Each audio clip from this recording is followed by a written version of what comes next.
are 19 million war veterans living in the United States today. 19 million men and women who've lived extraordinary lives. 19 million stories worth telling. Stories about big wars and small gestures. These are the Americans who witnessed history. These are the wars as seen through their eyes. These are the stories of veterans from World War I, World War II, and the Korean, Vietnam, and Persian Gulf Wars. Each day, we lose 1,500 of those who served, and we lose more of our history as their stories go untold. Recording those stories is a part of America's history. The entire story will come together when you tell your part of it. Millions of Americans. Millions of stories. Tell your story. Ask others theirs. There's no story or sacrifice too small. I urge all Americans, veterans and non-veterans alike, to participate in this very, very important project. Veterans help to shape our nation's future. And only by understanding what they did for us can we truly understand the price of freedom. Hello, my name is Frank Boring. I am the Director of Oral History at the Michigan Military Preservation Society. We are a nonprofit organization that's building the Michigan Military Air, Land, and Sea Museum at the Gerald R. Ford International Airport. What you've just seen is an excerpt from a promotional film that was put out by the Library of Congress Veterans History Project. The Library of Congress Veterans History Project is an attempt to gather material, oral histories, documents, diaries, letters from all over the country of our veterans. Here at the Michigan Military Museum, we are a partner archive with the Library of Congress. What this means is that all the materials that we gather stay here in Michigan. We identify them, we put them into a database, and we will make them available to future generations to access through our website. What you're about to see is a raw, uncut oral history interview. At some later date, we will actually edit these and make them available through the schools. At this point, you will have an opportunity to see what it's like to have an actual oral history interview. These will be going on each week with a different veteran. We hope you enjoy.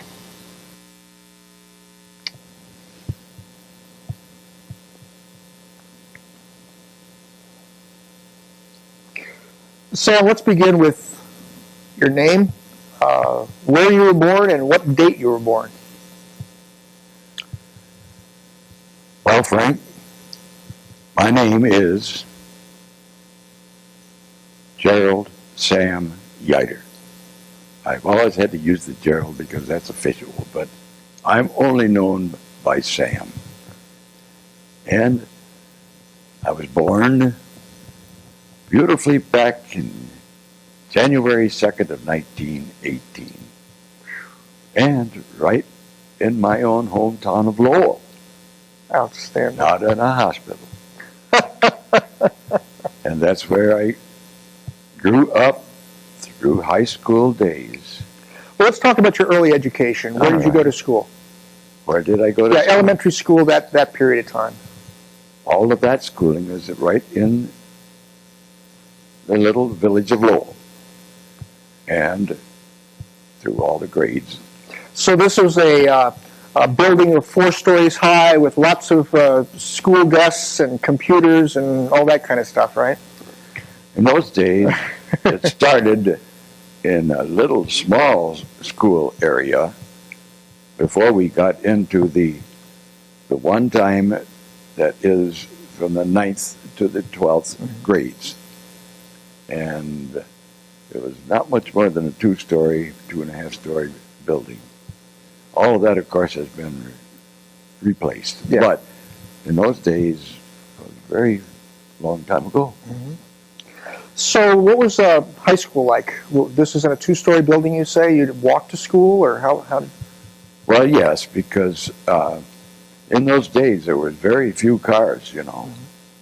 Mm-hmm. And there, mostly if it were the rural folks that had to have transportation. But fortunately, I only had to walk about 3 blocks to get to school. Oh, okay. And so that was a big help. How about your mom and dad? What is your dad's occupation? What's your mom do? Well, my dad was a very successful businessman because he, in the beginning, became a funeral director. And along with that, he added on a furniture store, added on a car dealership, and he was very active in the Masons. He was very active. He was a mayor of Lowell, on the school board, president, and so that he did have a very prominent place in the beginning in Lowell. My mother was just amazing because she actually pretty much raised all 3 of us, our kiddies. My sister, 6 years older than myself. My brother, 6 years younger than myself. So 6 was quite interesting. And whatever did happen financially and whatnot with my dad, my mom was able to take in teachers and able to keep things going. And it was just the most wonderful experiences. I look back, think back to how important she was in the developing of us 3 kids. Because of your financial situation, then, did you have an opportunity to go to higher education, to go to college? Very definitely. I was ready to go to Michigan State, but I did not have any finances, of course. So fortunately, I was able to be with the U.S. Geological Survey for the first year after high school, ending up not only in Michigan, New York, Virginia, but in the White Mountains of New Hampshire, actually mapping the White Mountains. So when I come out of there, then I was ready. And in 1936, I started at Michigan State. Now, you said that you didn't have the financial wherewithal. Did something happen to your father's businesses? He wasn't able to pay for your college? Right. In other words, he lost his business. Is that because of depression? The Part of crash it of the was very wall? much so. Oh, yeah, okay. yeah. Wow. So that was a difficult time for your family then, I imagine. Oh, yes. Yeah. But with this wonderful guidance and help from a mom, we all just made it through. And so actually I had to work my way through college, Wow. which was great. Yeah. And that I would borrow $20 from about 4 different business people in Lowell to get started. I paid it all back. Yeah. But that's the way I did it. Wow. And I washed dishes at a fraternity house of 40 guys for 3 years. Peeled the potatoes, washed the dishes. Oh boy, that was great. Got you ready for military life, I think. Oh yeah. But what helped it all through that? Michigan State. I played football at Michigan State my freshman year at 132 pounds. Wow. But I had to give it up because I was trying to be a surveyor, an engineer, but I flunked everything that college set up for me. So I ended up with hotel administration. Just the beginning of it. And in all of this, without playing football, I was able to at least stay in the game as a cheerleader. At that time, only men. I ended up in 1940 as the head cheerleader with a squad of 15 guys with these tall megaphones, and we got the people to respond and to yell. No pom-poms, no acrobatics. We just made them yell. So that is, oh yes, one thing more. Through those years, through the ROTC, and enabled me on graduation to be commissioned as second lieutenant in the cavalry. This is interesting to note that at this time we still had a cavalry. That's horses and swords and the whole bit, right? Yes, indeed. That's another story, but when it comes to horses. Let's talk about a little bit about that. What was you joined ROTC, it was available to you, so you just thought, well, this would be fun to do? I mean, why did you even join? Well, that was my choice. Right in the beginning, so all 4 years, it was the ROTC program along with everything else. So what was the ROTC like at that time? Well, it was being cavalry. It was terrific. I mean, it wasn't just to sit down at your desk and kick your heels around. We were taking care of the horses, riding the horses. Every 2 weeks, we had to be summer camp at Fort Custer, Michigan. And that, I'll tell you, you have to stop and think. I've been through a full cavalry charge of over 50 horses with the fastest horse leading the charge.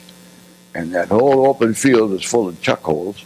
And all you could think of at that speed, when your back just goes like this, and you just don't say a thing to that horse, but let that horse take over.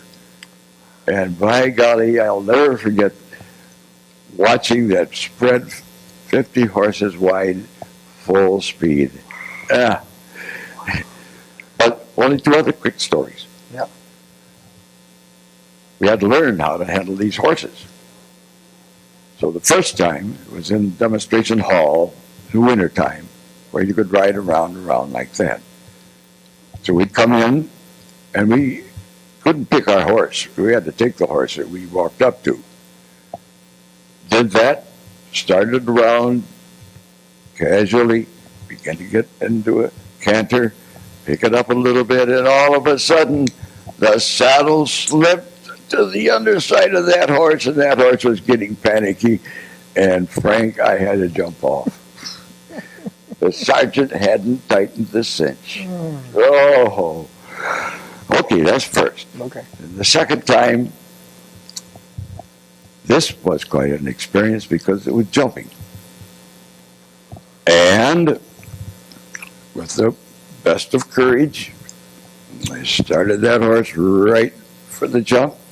Beautiful jump all the way across. The minute he got to the other side, he went just like that. And I went straight ahead.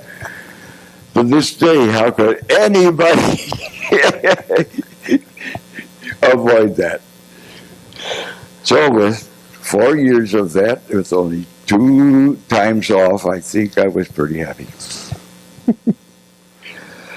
Now, there was a major event that happened in the lives of Americans.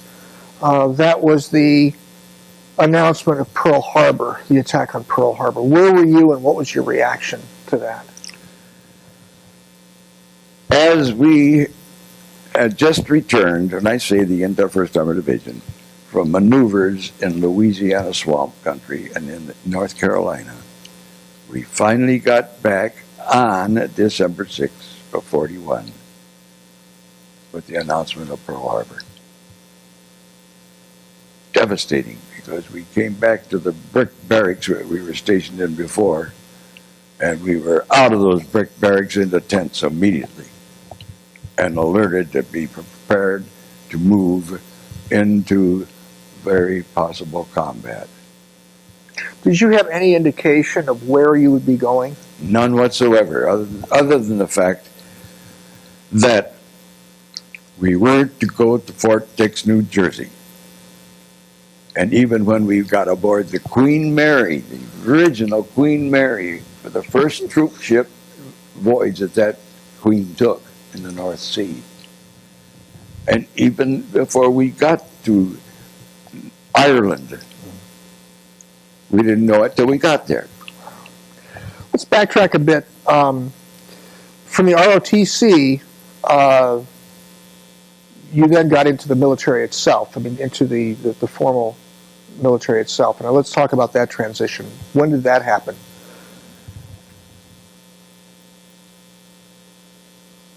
When I was ordered to Fort Knox, Kentucky on March of 41. Fort Knox, because that was, as it turned out to be, the former cavalry organization. So with all of the Germans, with their tank activities at that time in Europe, it was very essential that the United States had to begin to prepare for that. So in 1940, July of 1940 was the activation of the 1st Armored Division at Fort Knox. And in March of 41, I was there. And it was then to get broken into what the closest that we could even think of is that, now wait a minute, this isn't going to be a garrison type of an experience. We've got to get ready for, I guess, for war. But now, you must realize that here in this very short period of time, 1940 until November of 42, that's 2 years and a couple months from the beginning to end contact in the war against the Germans, the first Americans to fight the Germans. And so, it was the most rapid build-up. And this is my opportunity to try to explain to you, Frank, and to whoever might be interested, that how in the world could a new branch of the armor be formed and committed in that early period of time. So it's not only the vehicles and the armament, but it's the manpower, it's the clothing, it's everything involved here. And the other thing that people have to realize is when I'm talking the armored division, it's so different than the infantry, it's so different than the other branches that have been long a part of our history, because an armored division has to be fully mobilized, right down to the kitchen trucks, the medics, the engineers, the artillery, everyone mobilized, on the move. So that was an entirely new experience. No field manuals had ever been written. We had to just come off the top of our heads. Wow. And so, well, where was we? I get carried away here, Okay. How old were you at that when you arrived there from the cavalry to be part of this 1st Armored Division?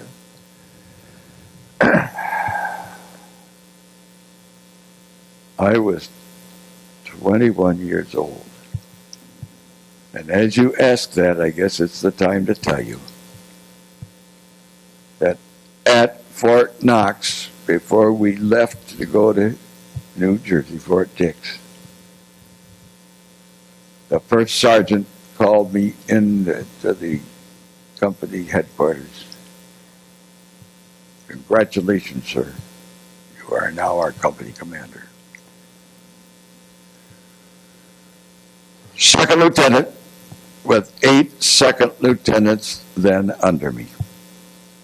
And that's exactly the way we went from Fort Knox to Fort Dix to Queen Mary to Ireland, from Ireland, and on up. But it was fortunately, at least in Ireland, it was a month later when we got there, I got the other bar for first lieutenant. Then I got the double bar for captain.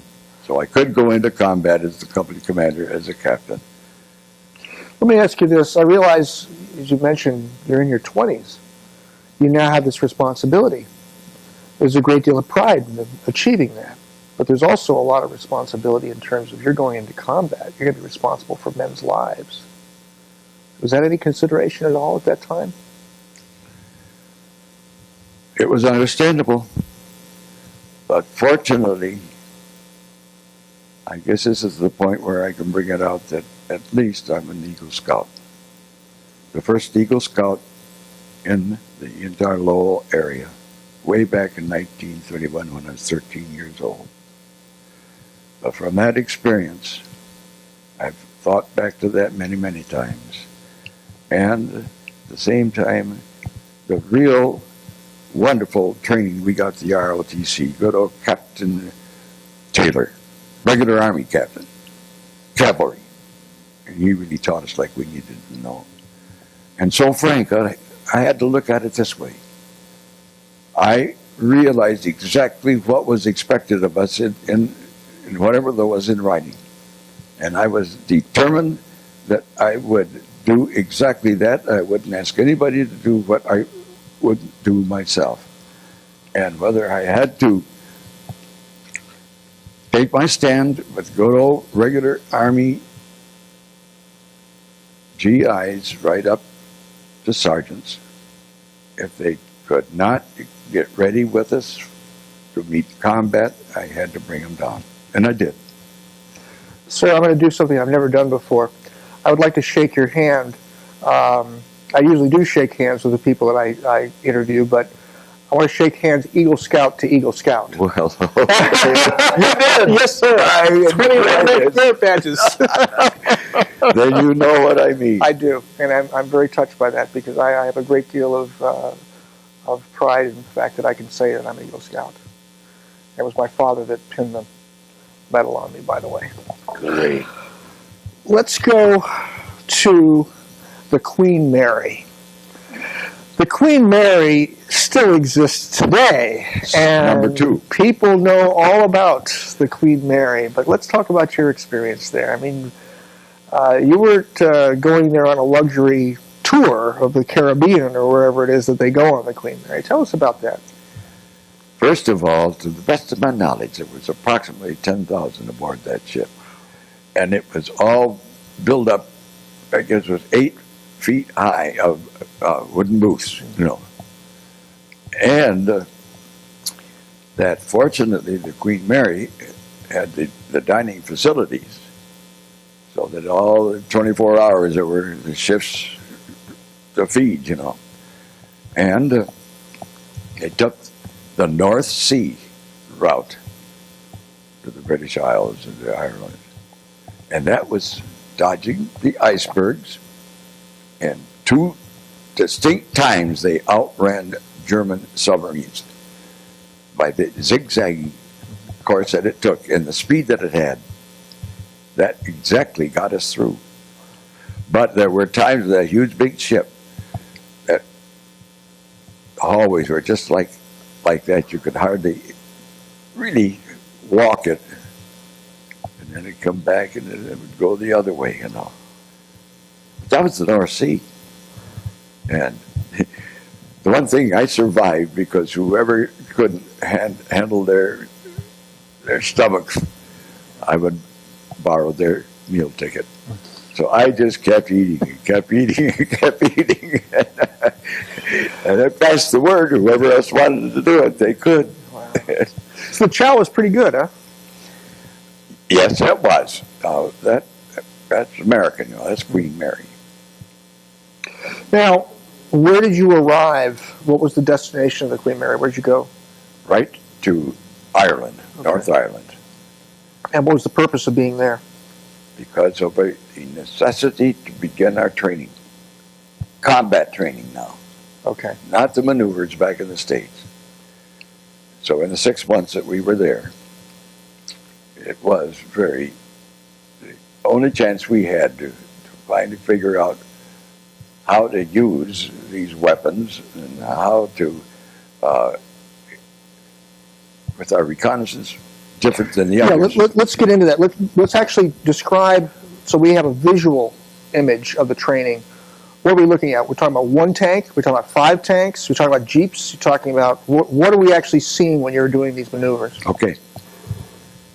Because again of the 1st Armored Division, and being the armored, that there were the tank battalions, there were the medium tank battalions, and the light tank battalions. And the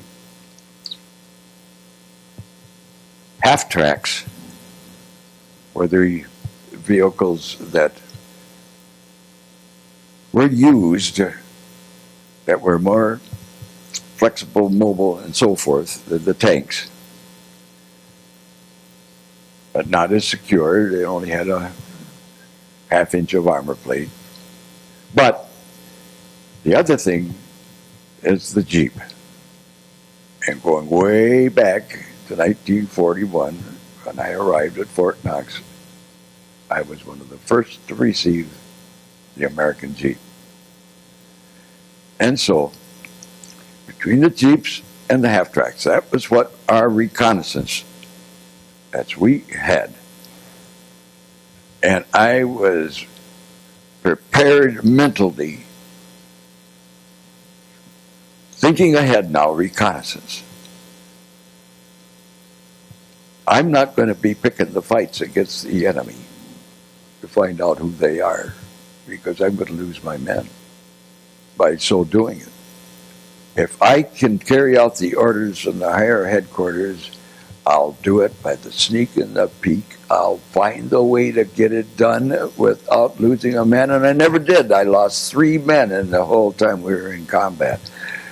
And we never agitated or disturbed the enemy in any way by firing the first shot on him. And I kept telling myself, now look, if they do see us, they aren't going to bother us because they know that what's behind us. And so if we tip them off, the big boys behind will come right down on them, and that paid off. We'll get into that a little later. Let's go back to the training. Let's talk in terms of the Jeep. You mentioned earlier one of the first Jeeps in the U.S. Army. What is your rating of the Jeep? What did you think of the Jeep? Absolutely the thing that saved our lives. Oh, good guys, yes. Because we would place that windshield down and completely cover it right on up. We would sandbag the floor. We would do everything that was necessary to keep the low profile and to be as capable of getting through artillery fire and whatnot, because we still had to do our job, Well, let's get into that part right there in terms of your job. The tank, the role of the tank in combat is often thought of as the cannons being shot off and things blowing up off in the distance and big engagements and whatnot. But what was the role of your particular group? You were reconnaissance. So what does that mean? Reconnaissance is the foremost portion of any combat-oriented type of a maneuver. We were the eyes and the ears for the command. Frank, the command could not move until we had already cleared that particular track ahead. And once we had cleared it all, then we were positioned to as close to the enemy as it was possible. And there again, it was keeping the higher command on a one-to-one knowledge of just exactly what was happening. There again, as I say, it's not to draw the fire of the others to find out what's there, but it was to, as I just said, sneak and peek and get the information back. Then again, we imagine this: we were in 2 withdrawals, and who was the rear guard on each of those? My reconnaissance. We were the very last and stayed right in contact with the oncoming drive of the Germans. Excuse me, Sam, this sounds dangerous.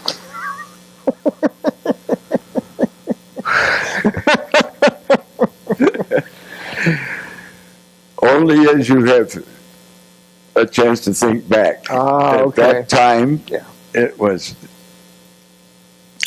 had to be done. Somebody had to do it, and we were always so grateful that they depended on us, and they did. I think that's what it really comes down to. I guess I I wasn't making light of it. I was trying to make a point that at that age and within your generation, that those people that went out and laid their lives on the line for people like me and the people out in the audience, you didn't really think about those things until later. That was pretty dangerous. Yeah. Let's go now from you've arrived now from the Queen Mary. You're in Ireland. You went through 6 months of training. Where did you go from there? From there we went into British Isles, into England. And from there to Scotland. Because at Scotland is where we're to board the Maracay boats. The Maracay boats that take us, we couldn't tell our men where, but I knew because being the head of the reconnaissance, I was taken to London and briefed on it. So I knew that we were heading for North Africa and RN.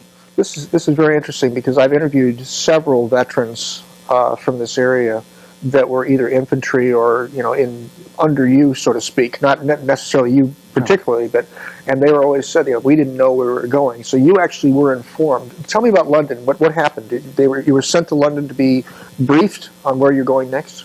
Oh yes. Where did you go? Where in London? I mean, where? Right in the center of the city of London. Everything sandbagged. Yeah, tell us about London at that time, because this is the Battle of Britain we're talking about. This is the period of time when. What was your experience in arriving in London? Let's hear about that. Well, we could see and live firsthand that terrible devastation caused by the Germans and their round-the-clock bombing, and that there was hardly anything that had not been touched, and almost literally destroyed, and that. As I said, they even had the sandbags literally protecting what still stood, And now I wasn't alone. I was along with the other regimental. How many guys are you talking about? 3, 4, 5, 10? 6 of us. 6 of you, okay. Went into that, yeah. Now, you go into an office and you're about to be briefed. Who was briefing you? Was it British or the Americans, or who were briefing you? Well, the British were there, and of course...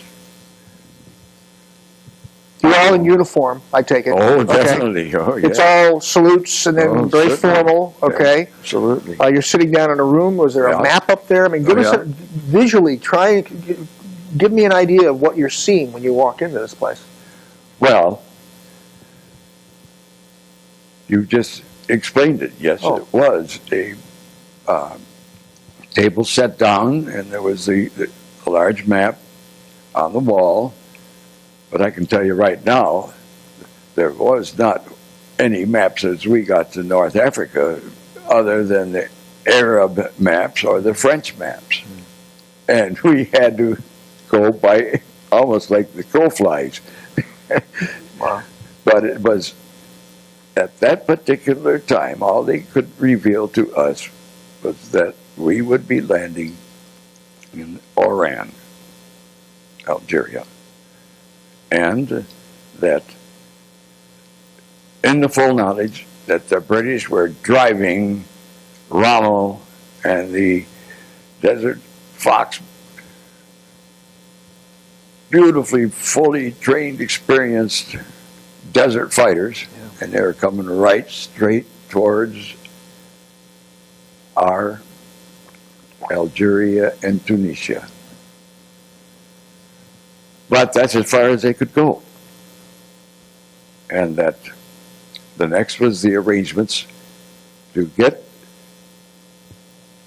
all of our vehicles fully armed, fully gassed, fully ready to come off of those Maracaibos where the front just opens up or drops down, And we always had to laugh because if a submarine had hit us en route to Oran, it would just be one right down like that, because with all of those vehicles, the ammunition and the gas and everything else, it didn't happen. So we did get there. What was the people who actually briefed you in London? Were these generals, colonels? I mean, what are we looking at here? To be very honest, I could not really answer that, Frank. Okay, that's all right. Because actually now, I was probably the most junior of anybody there. So I was just absolutely staying very quiet and listening and watching.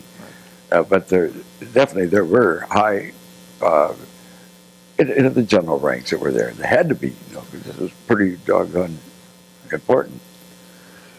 It's interesting to note that you're in a starch uniform, you're standing with a bunch of other people in uniform, and you're planning with this map on the wall, but in actual fact, the men that would have to carry this out are going to be in the hot desert under very dangerous conditions. Was that did that enter your mind at all, or were you just focused on this is what we need to do, and I'm going to go back and tell the men this is what we're going to do, and we're going to go out and do it? I can answer that very quickly. I couldn't go back and tell the men. That's the first thing. Secondly, I had to do something because of what you just said with the desert. We're going to get into these sandstorms and whatnot. So what I did is took half of one of my kitchen trucks and loaded it up with chewing tobacco and hard candy. And I think I saved many lives in those desert storms later on because just about everybody was chewing up on that and spitting out that tobacco. Oh my. And that was what I had thinking ahead. And of course, I did not realize that not only was there sandstorms to face, but northern Africa does have the rolling hills and even a mountain chain. Let's go into the actual logistics here. What equipment were you responsible for? I mean, like 1 tank, 5 tanks, 2 jeeps, 3. What was actually within your domain? Well, now in the structure there are 3 platoons, and there's the headquarters platoon. Each of these now had the jeeps and the half tracks. And it was only later in the game that I talked higher echelon to give me some light tanks. And I finally did get them. Never shot them, but I had them, and that was kind of a backup for the men. There was a little bit of something they could respond if they had to, But I can't give you the exact numbers. Sorry. But now I have to add to that the kitchen trucks. My gosh, those kitchen trucks saved our lives too, whenever they could get anywhere near us. Because otherwise, we only had the sea ration, the can that we had to live on. And thanks be, it was armor because there was the manifolds that would heat up the soup or whatever, and without lighting a fire. You don't need microwave ovens in that kind of environment, huh? But I think this is the time I'd like to make mention of this, Frank. You've got to realize that we have done all that I've talked about with only the training vehicles, training armament, training clothing. Everything moves so fast that, goodness gracious, there we were heading into combat against real prepared enemy, the Germans. Well, Rommel is legend. I mean, this is a genius in terms of the warfare in North Africa, and your training was not even close to that. Of course not. Did you know yourself at that time, did you know who Rommel was or what his record was, or was there any kind of briefing saying, look out, this guy is pretty sharp? Only in the London briefing, and then only after we reached Oran. And then I could really explain why we were there, what Rommel really was, and what probably we could expect. Would you say that it was accurate, the description of him was accurate in terms of your strategies, in terms of how you're going to fight against him? Because as you probably know, in the Pacific War, soldiers were told the Japanese couldn't fight. They had Coke bottle eyes and, the glasses, and they had buck teeth. And was any of that given to you in terms of the Germans, or were they saying, no, be careful, these guys know what they're doing? They were very accurate and very right about what they explained to us. Okay. I didn't hold anything back from the men either. They needed to know that too. So let's go now from training into actual battle. What was your first engagement? What was that like? Well, outside of the landing at Oran, see, these Maracaibo's come in, but they couldn't get in any closer than 6 feet of water. So as they dropped down the front end, I was the first one off with my Jeep. We had to have them all waterproof. Right down. What an experience that was.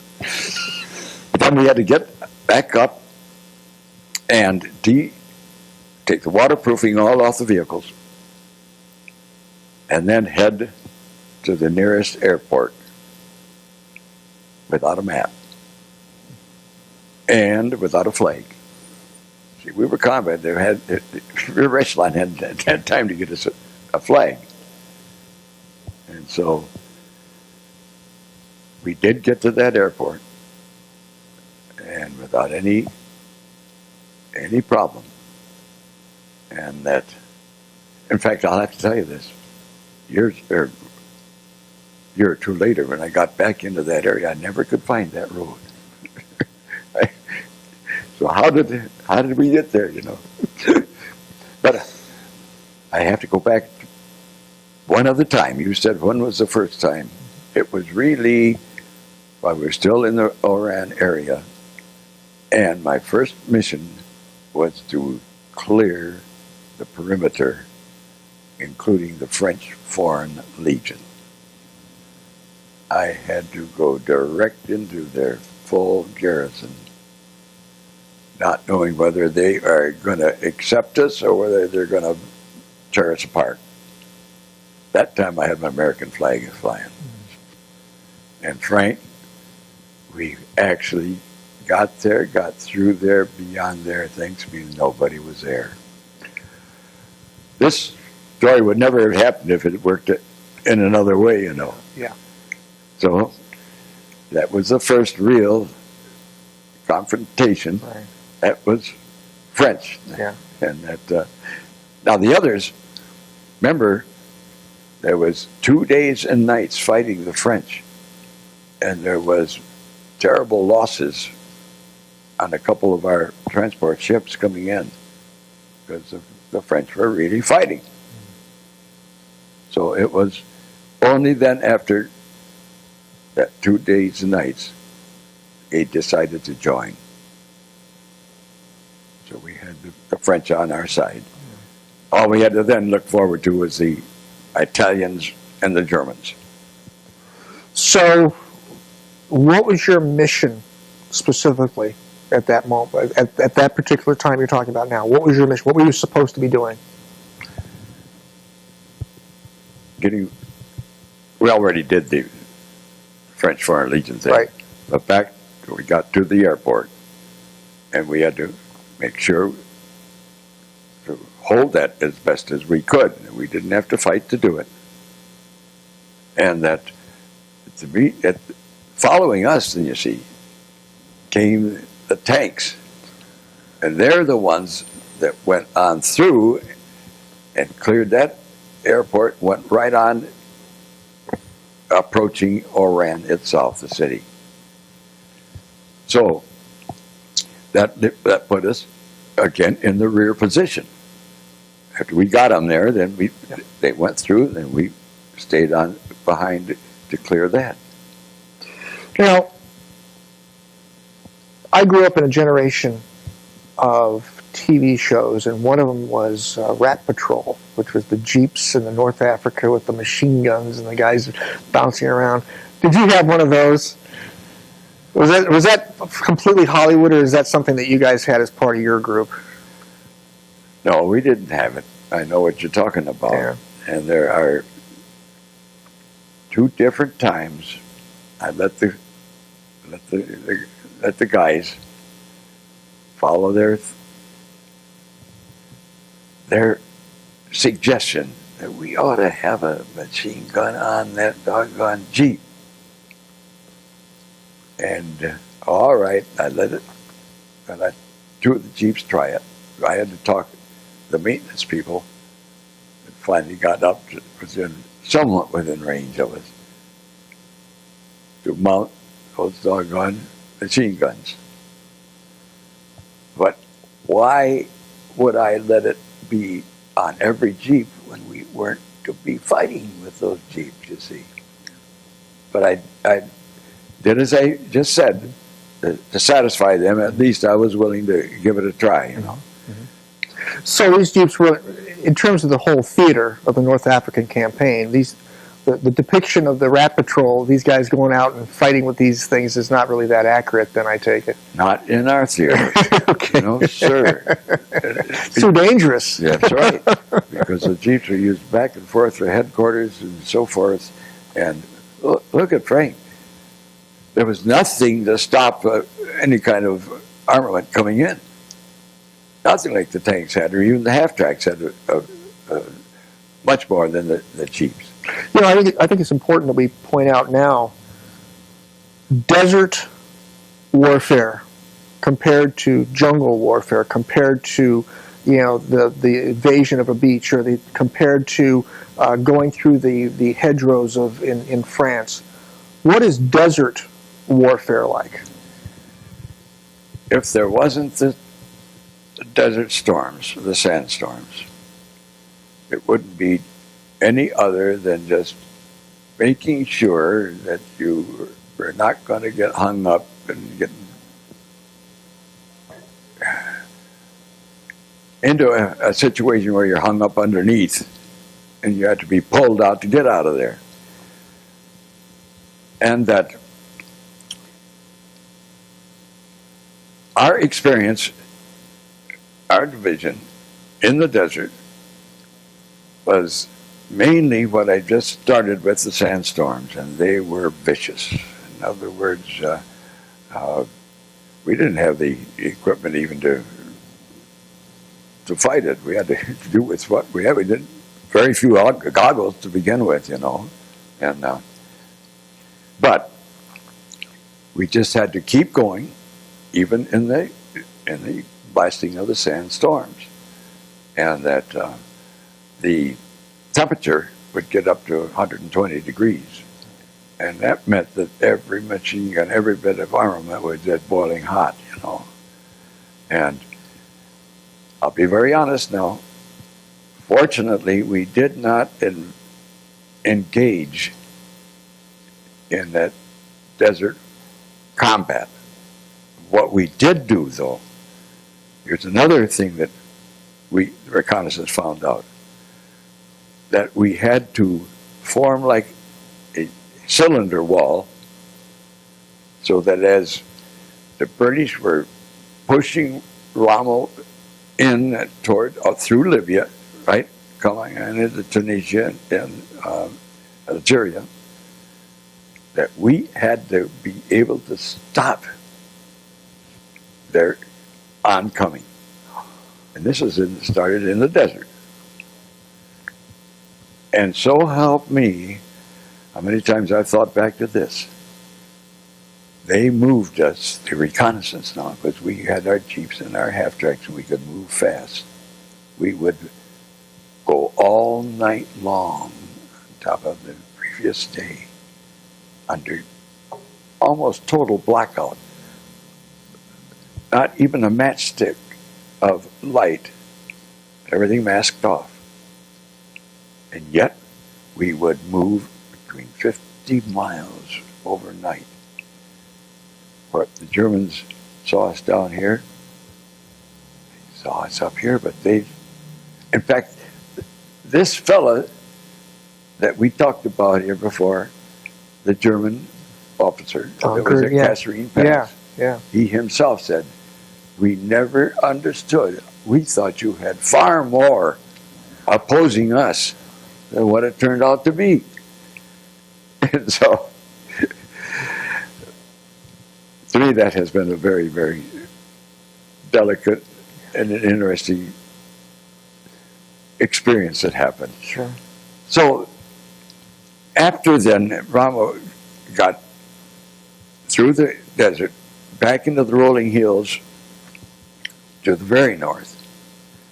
That's then again, you see, where we were into these full confrontations. Before we get into the confrontations themselves, what vehicle were you in? And were you in the lead? You're up in the front? I mean, give us an idea of the formation. I can picture, and I think most people can, this desolate environment. This is desert, it's hot, it's sand everywhere, you're caked in this. It's not like you can go down to the local bathroom and take a shower and come back into the tank, which is air conditioned. Of course, yours wasn't air conditioned. Give us an idea. You say you're traveling 50 miles or whatever. What are we looking at in terms of a formation? Give us an idea of who's in the front, who's on the sides. What does this look like? I was the front. Many times the Jeep, but then the command track, half track. And in the command half track, that's where I had my contact with my platoon leaders, with their, and you know, the radios were so terrible. It was horrible. And we had to go by dot and dat, not voice, until the Kasserine Pass. First time that we could go right direct out. It was Morse code. You're communicating by Morse code. Okay. Yep. Yeah. And that's, so let's say, for example, I mean, give us an example here. Part of the reason why we do these oral histories is to get a better visual idea of what your actual experience was. Things that you've gone through are images in your mind, but somebody outside of this may not have any idea. Let's say, for example, you're in the very front, you're in the half track. Who's behind you?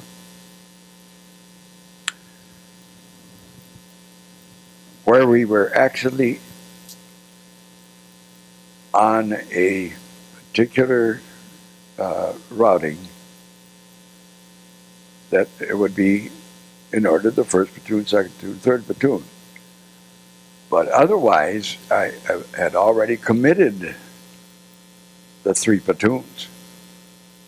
And I was then the home base to continue this communication contact and to be where I could, at any moment, by my Jeep, command Jeep, back to the headquarters, back and forth, leaving my operators at the command track, you know, to take care of what still is needed, you see.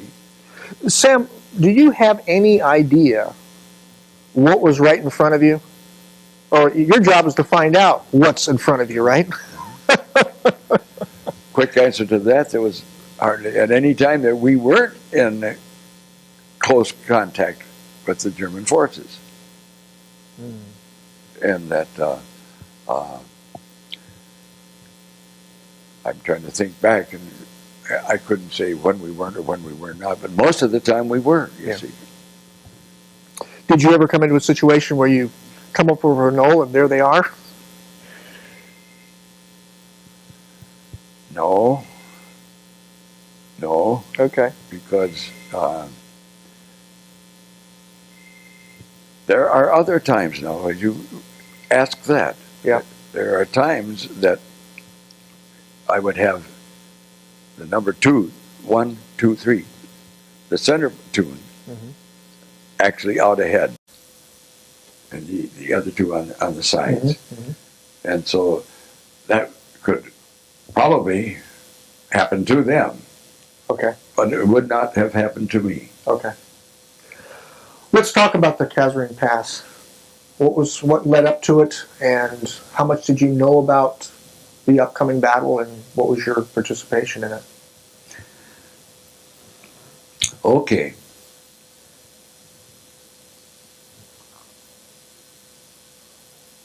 Well, let me Sure. approach it this way. Sure. We landed on November 8th, 42 there at Oran. And on December 8th and 9th, we were faced with our first American withdrawal. And this was where, here I was with my company spread out like this. And sure enough, the Germans had unlaunched their first tank attack on us. And I was, my company, able to give that first information back to the headquarters and stay there long enough to make sure that it was definitely a full-fledged attack, and then began our withdrawal. I cut loose my kitchen truck first, got that out of the way, and then back we started to move under tank artillery fire.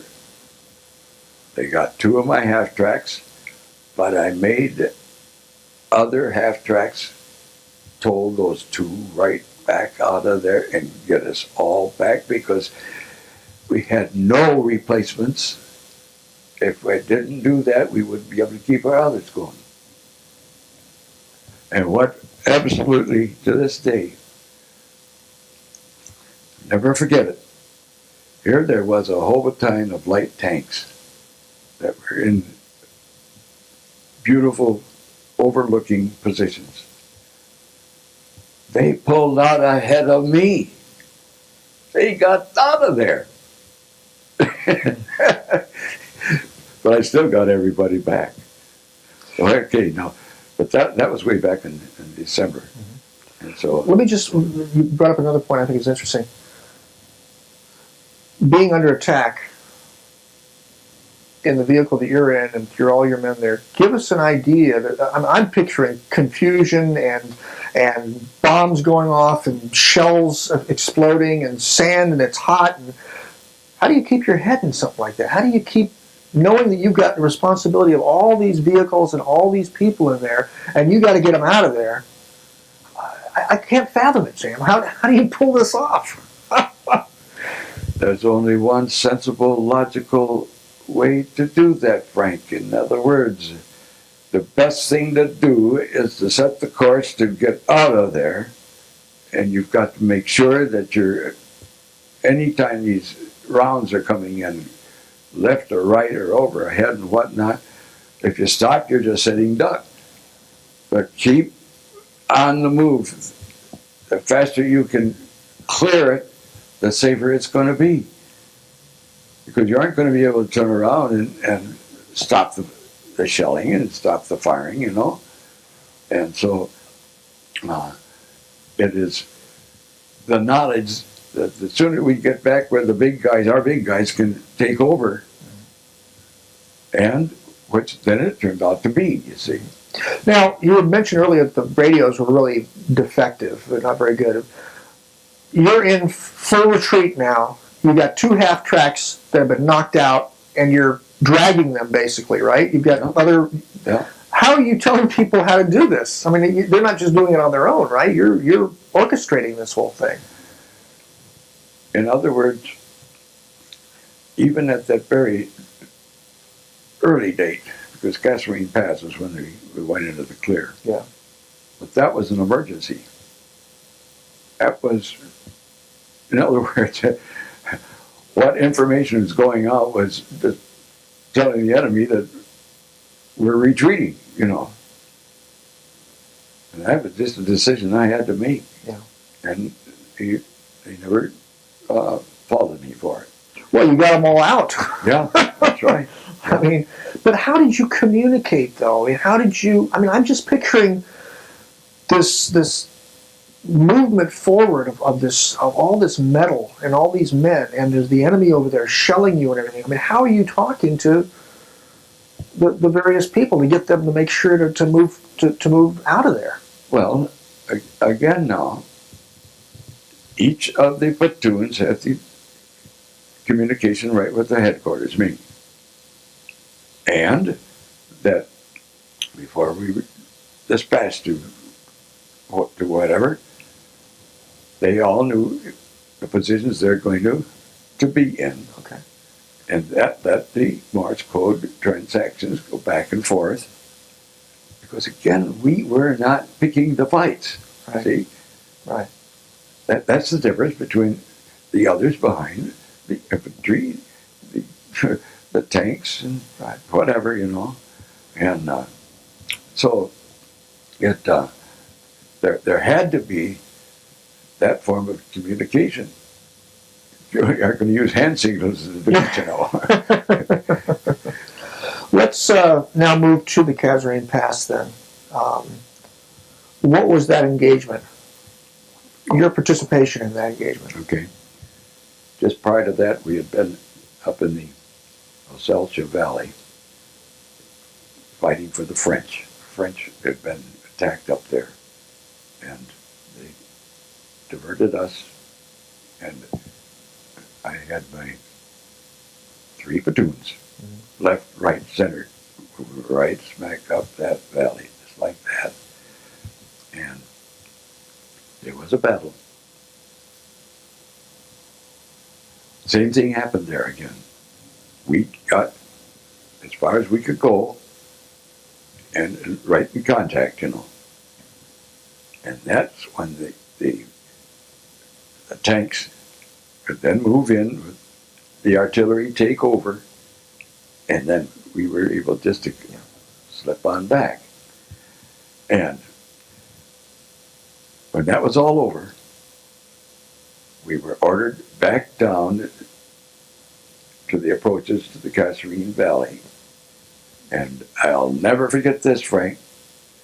We had to come back down, blackout, back down a zigzagging route where it was no guide rails or anything else.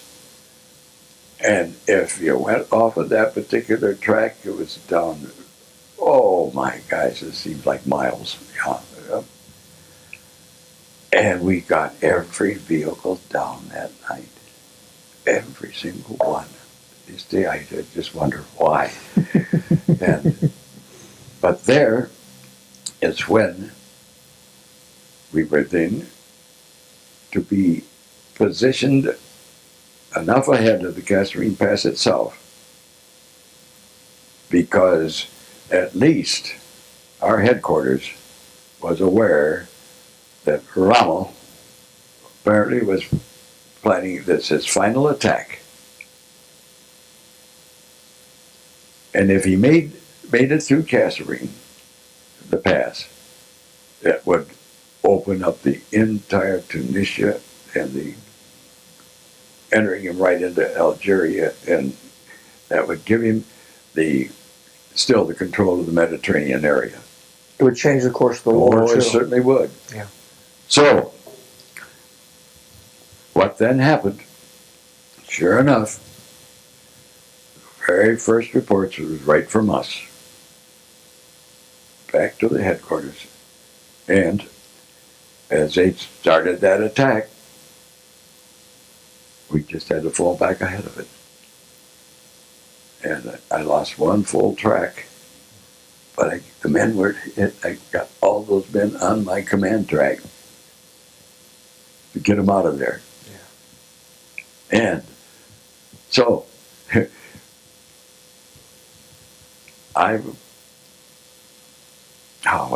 me see. What happened at the Kasserine Pass out ahead yet? Mm-hmm.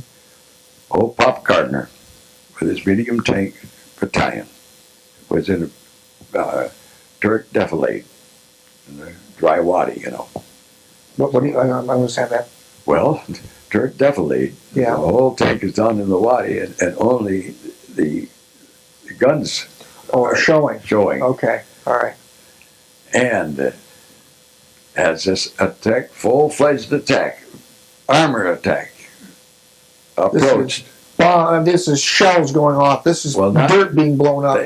They weren't firing yet. They were just Okay. on the move. Okay. And old Pop Gardner got the word out. Be ready, but don't fire till I give the order. He gave the order, and 8 German tanks went up in flames, just like that. And it so stunned that German attack that they held up right there. Now, by that time, it was late in the afternoon. And so, it was very necessary then that we had to withdraw from that and to get in through that pass into the valley and beyond. And so all night long, with all the retreating, we were the last. We were covering that withdrawal. And that's why I was the last to get into that Kasserine Valley before the engineers, but the mines. And sure enough, they got through the pass. They got through into the valley. And briefly now, I don't recall the times here, but while they were still fighting to come up in that valley, what our artillery man was able to do was to get coordinated. There were some British, a little bit of French artillery available, plus our own. He coordinated it all so he could form a carpet barrage, a rolling barrage. So every 10 yards,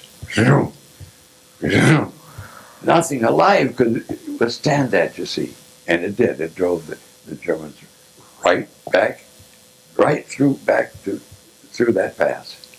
And for the first time, we found an American plane coming into Bonn. First time. All of this time before, I haven't talked about that, the Germans had air superiority, and they used it. We had to watch left, right, backward, every movement that we made. They'd come in to strafe the old roads that we were on. They'd come in just like that. Just right almost clipping the hedges. And all you had to do is like that to get to the nearest cover. And well, that was the air superiority that they did enjoy. But then, what happened to finish this? The first back out of that Kasserine Pass was us. I was able to get 4 British sappers to probe that main road with the mines that were placed. Because the Germans had booby-trapped their own dead, they booby-trapped everything you could think of. So all my word to my men, don't you leave this main road track under any, whatever the reason, you know. Yeah. So that was when Rommel went back to Germany. And the rest of it was finally, we got him bunched right up to where it was 100,000, I think it was, prisoners. Were you involved in any of the prisoner? I mean, did you actually have to take care of prisoners yourself, your group? No. Okay. Remember, we were reconnaissance. Right. But when it come to the rounding up, oh, well, yes, we were involved there. Okay. Yeah. So after the Kasserine Pass, what was the next major engagement, or what happened after that for your group? Well, then, you see,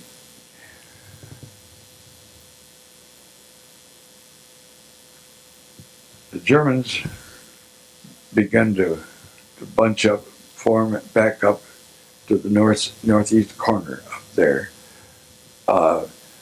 And there were the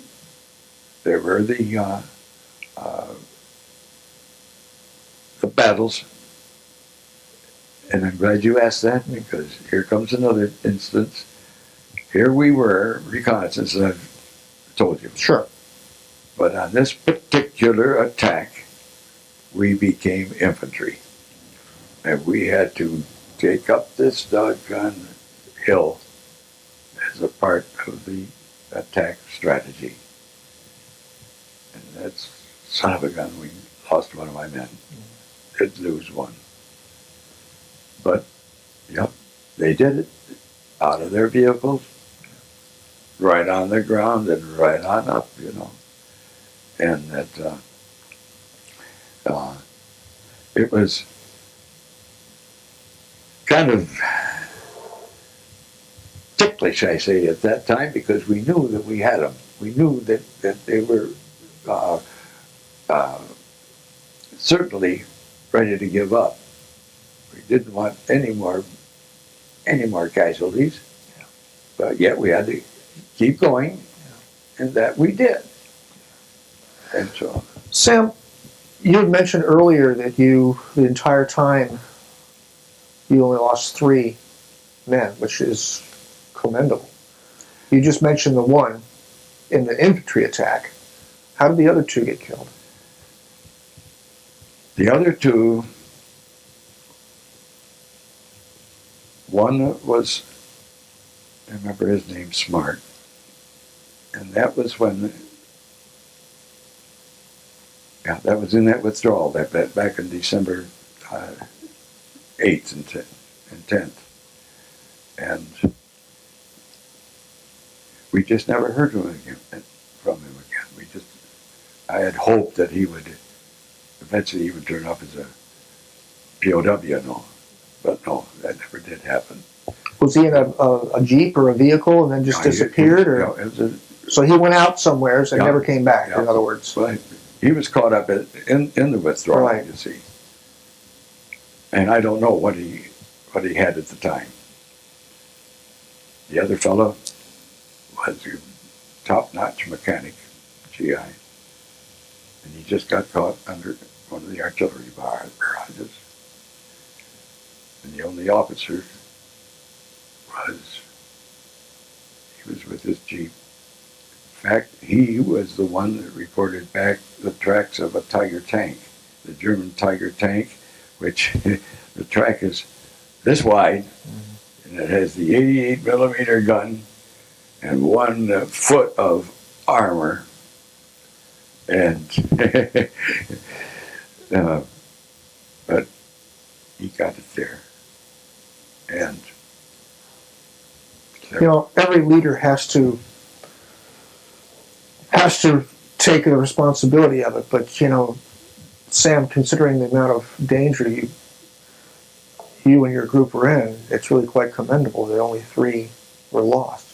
And I guess, although it must hurt you that you lost those 3, you got to realize that it could have been the whole group. well, absolutely, yes, absolutely, Frank. And that's I've talked to guys who lost 70% of their guys. And all of this, with what I've already said earlier, with the equipment that we had, and what we had to fight with or to survive with, and so forth, and how it even compounds the question of why only those few. Yeah.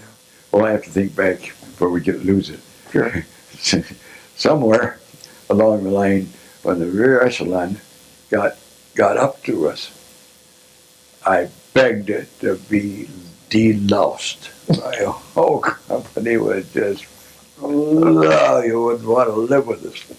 We can live with each other, but we finally were called back and went through and got our first, in 2 months' time, first pair of socks, first clothes we had to live right on all that time, and a beautiful shower and clean clothes. Oh, what a relief that was. For those that don't know what deloused means, there's louse. So you had bugs on you, is what you're saying. Oh, gosh. After the Kasserine Pass, were there any other major encounters, or was it more of just the same, going out, reconnaissance, then coming back? And well, it was, as I just mentioned, where I lost one of my men when we had to go on that one attack there. these were these small pockets and whatnot that had to be done. Yeah. But it was driving them all back to where they finally surrendered. Right. And then it was, we'd done our part. The rest of it had to be the rear echelon that had to take over from there. Well, let's deal with that moment. Were you in the field when the surrender happened? Were you actually still in uniform? Oh, certainly. Well, let's talk about that. How did you find out, and what was the reaction?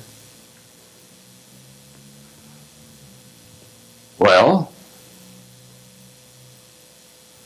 I can't answer that. I cannot recall exactly when the word came through that the War was over, or at least the European. Yeah. But I remember one of the generals. Oh, geez, this is where it's difficult for you to pull back. That's all right. Names Bradley. Ah, Bradley. Yeah. Yeah, Bradley. He was just like a GI. He was the most gracious, most friendly. He wasn't like what you would think, and what I've known generals to be, And so I can remember that very vividly, because he went on to be a pretty fine, 4-star general. And that reminds me too. Okay. Once I got a replacement an officer replacement, way early in the game. Frank Clay was his name, a West Pointer, second lieutenant. And his dad was General Clay back in the States, was a pretty prominent man.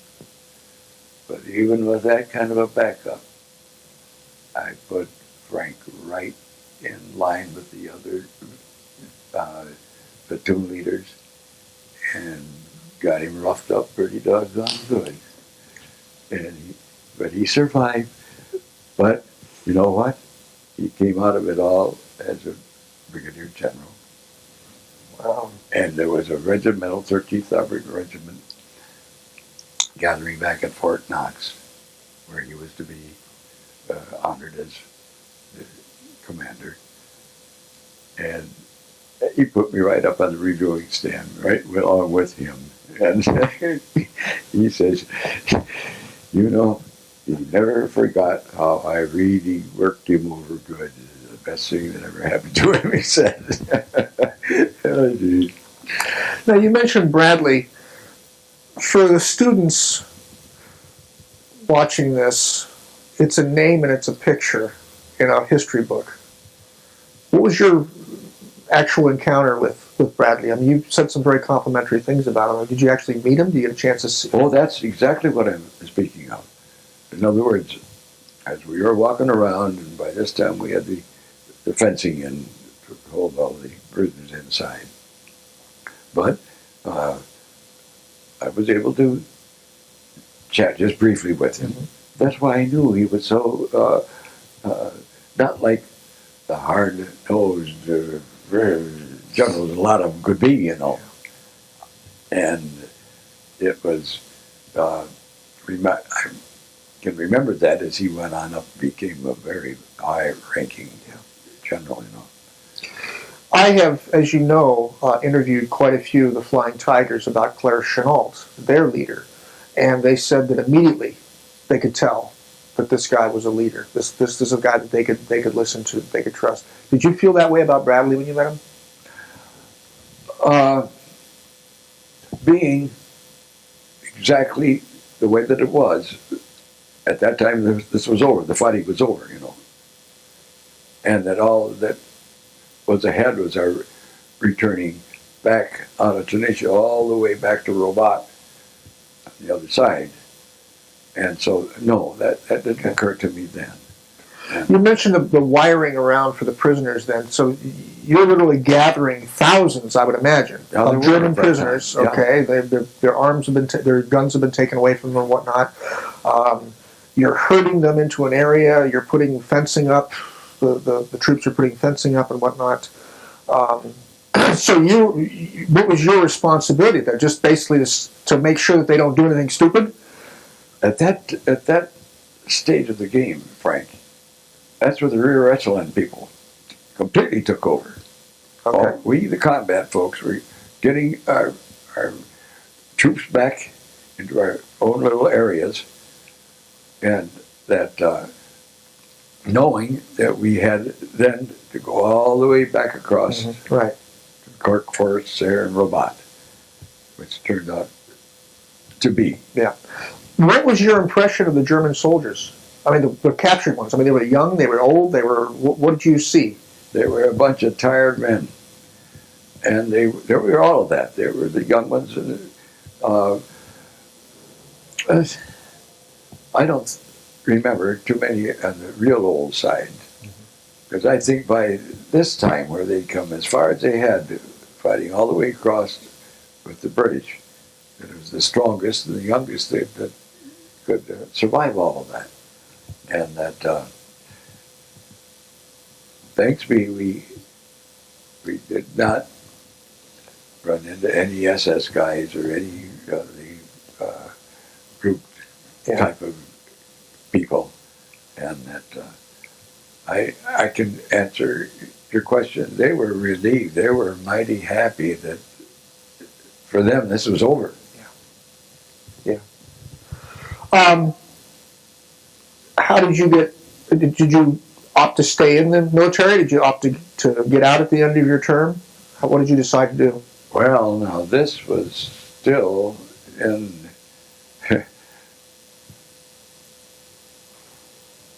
Well, you see, I still had my company. Had to get it all back across North Africa to Rabat and into the Cork forests. And at that time, then I was replaced and sent on up on staff of the Combat Command. And that was a rough time to say goodbye to those guys. But I had to do it. Let's. I know this might not be easy, but let's, for the record, what was the experience like saying goodbye to these guys? You pulled them all out alive, Sam. I think each of us had that very strong thought. We were so thankful that we had lived through what we had been through, and that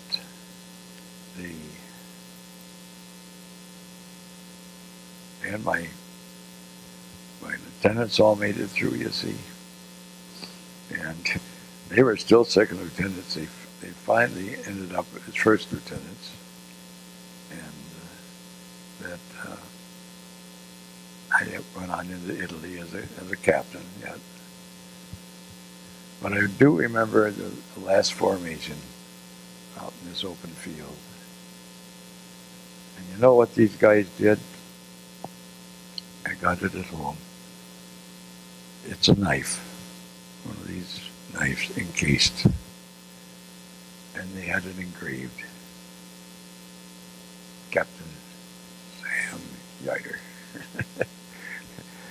And so I thought that was kind of touching, because how the devil they got the wherewithal to do that, but they did.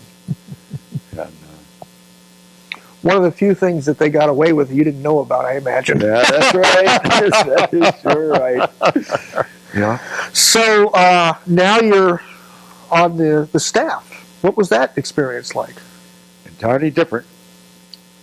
I was in the operations assistant, and it was entirely different because, again, now I could not have any more to do with my company. I know they were there, and there was a time or two that if I knew where they were moving out, I'd get out there and give them a highball, you know. But that they had me pretty much aligned to do the night duties, of which is amazing. In other words, I would take over at night, so the entire staff would get a full night's sleep. which meant that the next day I was half awake, half asleep. And I appreciated that because that had to be done. And they depended on me to do it. So you're a captain Yeah. at this time. Who was your immediate superior? Well, it was General Robinette in North Africa. But then he was wounded. And there was two others. Dewey was the second. That's all right. What I'm trying to Right. establish is that there was a hierarchy here that you reported to, Yeah. right? Yeah. In other words, here it is within the division now. There's the division headquarters. And there's the division that then oversees the Combat Command A, the Combat Command B. Okay. These are the fighting forces. I was Combat Command B, and that the generals were Robinette and the next one, and then finally Dewey. And that only Robinette and the next one were brigadiers. Dewey was a full colonel. And that Dewey was with us when we broke out of Anzio, and all the way through Rome, all the way on up into the Po Valley. And it was that time that I got 2 hours sleep a night, or out of the 24, because again I was holding the entire staff headquarters at night through the combat times and the moving. Were you on the radio, or what were you? Oh, What were yes. you doing? Oh, you're on the radio. Okay, so you're yes. communicating. That's why you're yes. up. That's what you're up in the. Yep. Okay. So whatever had happened throughout that night, first thing was a report into the rest of the staff, And At the end of the war, then, what happened? What was your next thing? I mean, after you've been on the staff now, did you go home? all right, here's the next. Okay. Been there for 3 years now in combat, and I come back to the armored school, and I became an instructor at the armored school, and I wrote the reconnaissance field manual, because here's what has happened. First Armored Division is the only division that had fought in the desert. We got into Italy, and they put us in the very center through the entire mountainous terrain for the entire country. So we lived through that, the division. Incidentally, at one time, we had to take out 36 Tiger tanks. And the way we did it, by Cub plane, photos down below, find the little trails off of the main road where the Tigers were positioned, get around behind them and hit them in the rear and knock them out. That's the only vulnerable spot that those Tigers had. Well, that came into my mind. But and every one of us, every tank manual had to be written. Engineer's manual, medic's manual, the signal manual, the infantry. Oh, goodness gracious. We all lived through this, Frank, by the seat of our pants and by what we absolutely had to do, and we did it. And so my reconnaissance manual lasted, I guess, about 17 years. But you see, Wow. now, at Baghdad, at the drive with the 4th Division, they had the reconnaissance element starting that whole drive. But they had the Hummers, they had the Adams tanks, they had the helicopters, but they had the exact same mission that we had with the Jeeps and the half-tracks. Wow.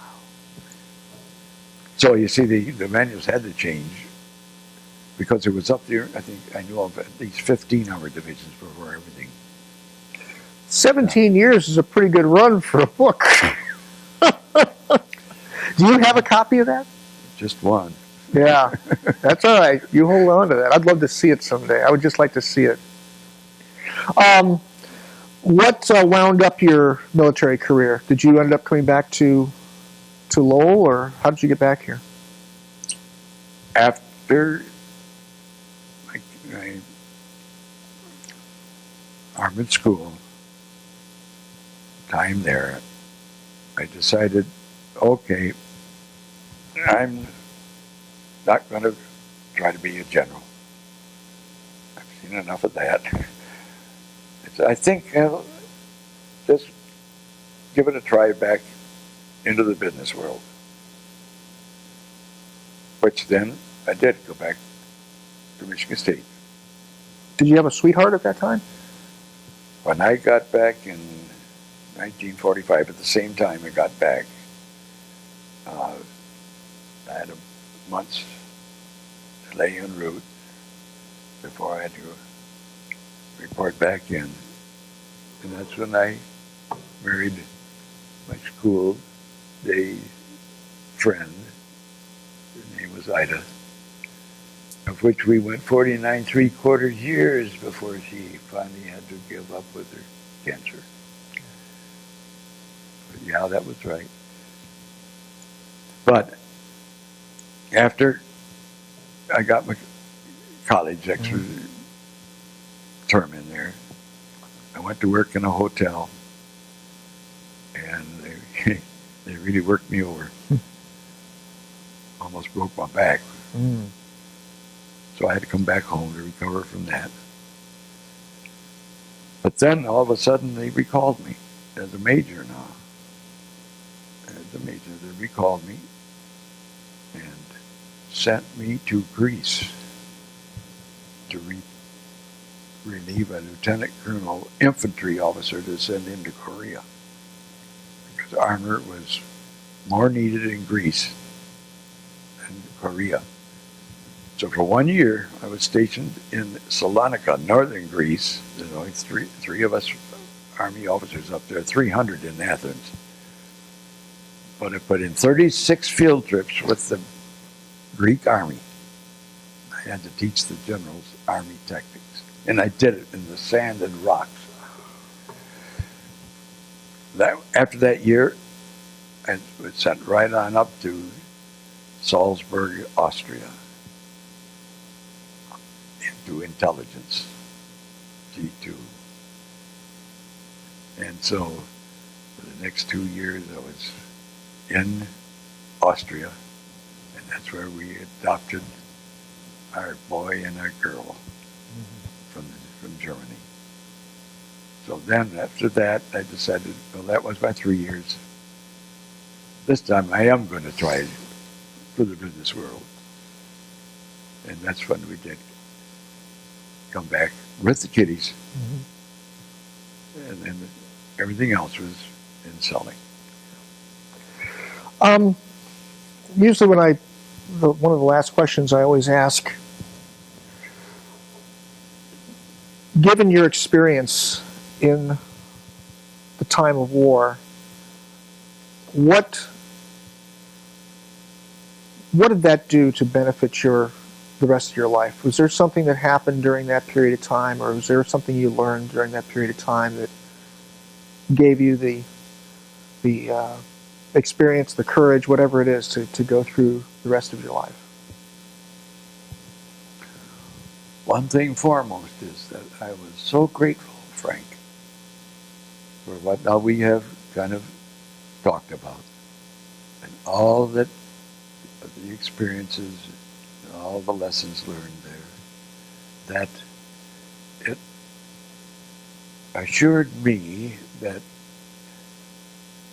I should be able to do something in the business arena, to follow through with the same basics that I kind of live by. And so that is why I did go to selling. And it was, this will be kind of fast, but I have to touch on it. Sure. I started out first selling cars for my brother-in-law. I could sell them, but I just couldn't be happy with some of my best friends, not listening to me, would go bite somebody else. So Rich DeVos of Amway happened to stop by and keep teasing me, because at that time, Rich and Jay Van Andel were in Nutrilite, food supplement, before Amway. So because of Rich, yeah, I became the distributor for Nutrilite. I had 75 customers, but I had to go back and almost resell them every time I delivered, because as they got to feeling better, Frank, they'd stop. So I was at the bottom of my shoe straps trying to keep going until Ida, my wife, went to a Tupperware party. She wanted to be a distributor, not just a dealer.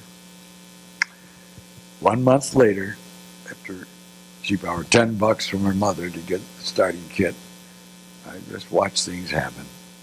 1 month later, took me 2 days to put a seal on a Tupperware bowl. But I said, all right, I'll try it. So she lined up a couple parties for me, and I took off. I had to go put 16 parties on myself before I could finally date one for myself.